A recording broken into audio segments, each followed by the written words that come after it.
On va décortiquer ensemble ce qui fait une animation vraiment efficace. Comment passer d'une simple présentation à une expérience qui marque vraiment les esprits. C'est ce qu'on explore aujourd'hui. Alors, voilà le plan. On va suivre le parcours typique d'un formateur. D'abord, on va regarder ce que tout le monde voit, la partie émergée de l'iceberg. Ensuite, on plongera dans tout le travail de l'ombre. On fera un zoom sur une technique super puissante, et puis on verra comment on boucle la boucle pour s'améliorer sans cesse.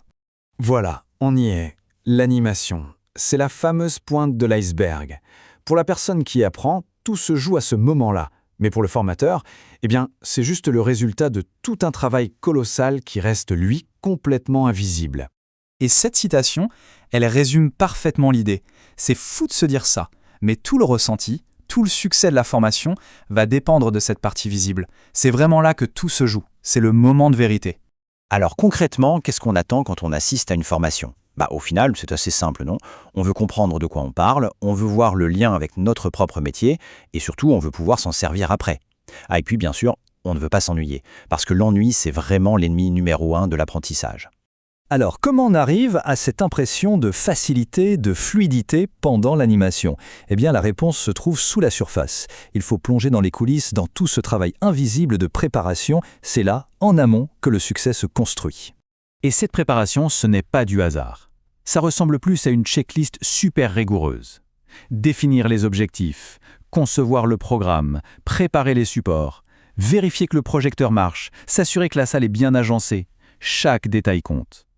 C'est cette rigueur en amont qui va permettre d'être super à l'aise et flexible le jour J.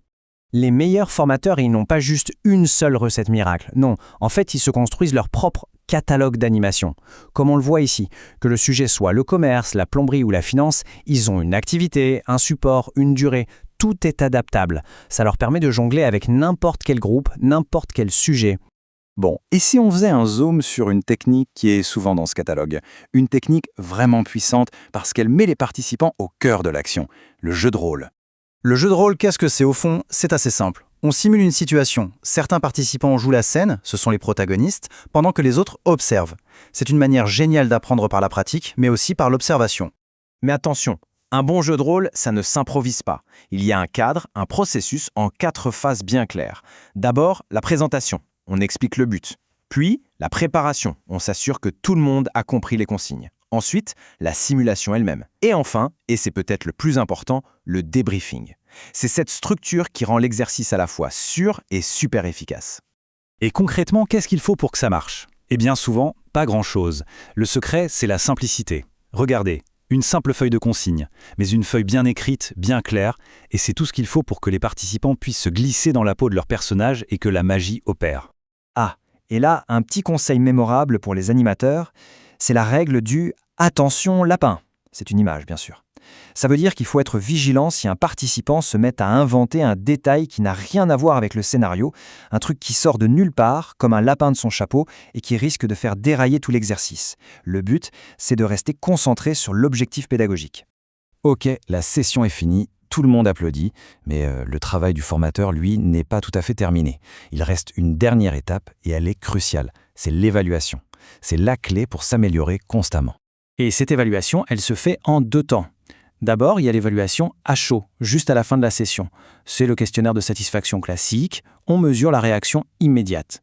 Mais le plus intéressant, c'est l'évaluation à froid, quelques semaines ou mois plus tard. C'est là qu'on voit si les compétences ont vraiment été intégrées et appliquées au quotidien.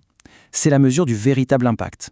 Pour que le feedback soit vraiment utile, surtout après un exercice comme un jeu de rôle, il faut le structurer.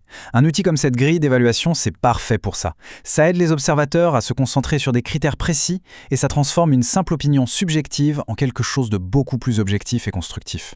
Donc, ce qu'il faut vraiment retenir, c'est qu'une super animation, ce n'est pas un one-shot. C'est le résultat d'un cycle qui ne s'arrête jamais.